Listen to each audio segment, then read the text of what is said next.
Hi, I'm Kai Ambakad from Fullerton, California. I was 19 and I was going to do errands and just have a good day with my mom. So we went out on a Sunday and we were shopping for wedding clothes, and then after that we went to go eat, and then from there we were just enjoying each other's company like mother and son really should. And eventually, when we got back home, I felt this unexplainable urge to be able to talk to my mom about anything. And so I brought up the topic of my relationship and I told her that I had something to tell her. She had a slight smirk on her face, and I think she was thinking that I was going to tell her that I had a girlfriend. And eventually, she asked me what the secret was. And I said, well, it's not a secret, but I'm gay.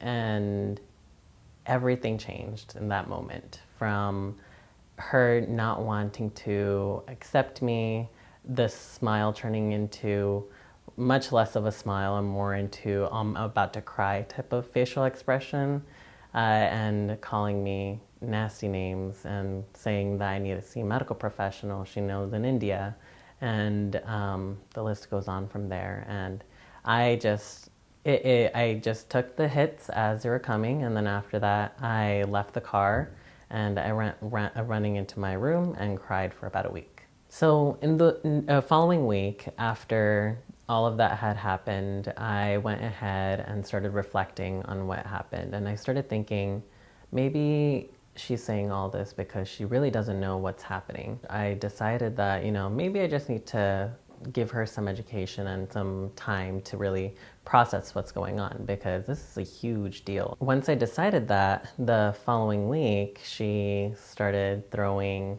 even lower balls by saying that she wouldn't be at my wedding and that I wouldn't have a family. So this continued on for 7 months, and one day my mom was actually getting ready for a party. I was in the room talking to her, having a conversation, and eventually the conversation led to her throwing a low jab, and she said that I would never have children. And when I said I would have children, she said, you wouldn't have children of your own. I decided that that was the last straw, because I didn't need to hear that anymore. And I told her if she wanted to be a part of my life, if she wanted to be at my wedding or be a part of my future children's lives, then she was going to treat me with respect and stop throwing the low jabs. The way that she reacted was more like, oh shit, okay, let me take a step back, because I think now I'm actually hitting chords here.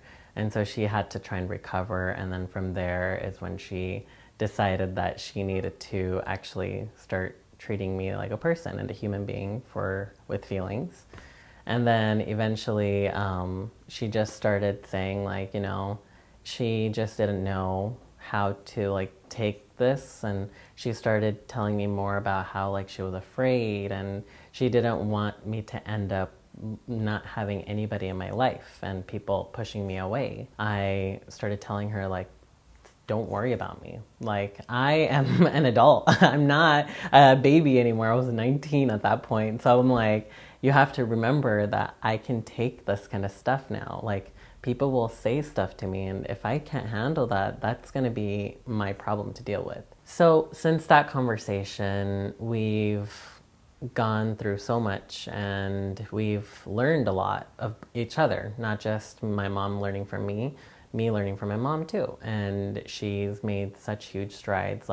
She's started learning more about what the rainbow flag represents, and she's now knows what the Pride Festival is, and she's now actively asking me about my romantic life and if there's any new boys in my life. We got to this point in life because I needed to be able to stand up against what was being thrown at me. Never give up. Be brave, put a strong face on, because at the end of the day, you are your own advocate, and sometimes people aren't going to take it, and that's okay, but you need to know when they're passing a fine line of boundaries and not respecting you as a human being.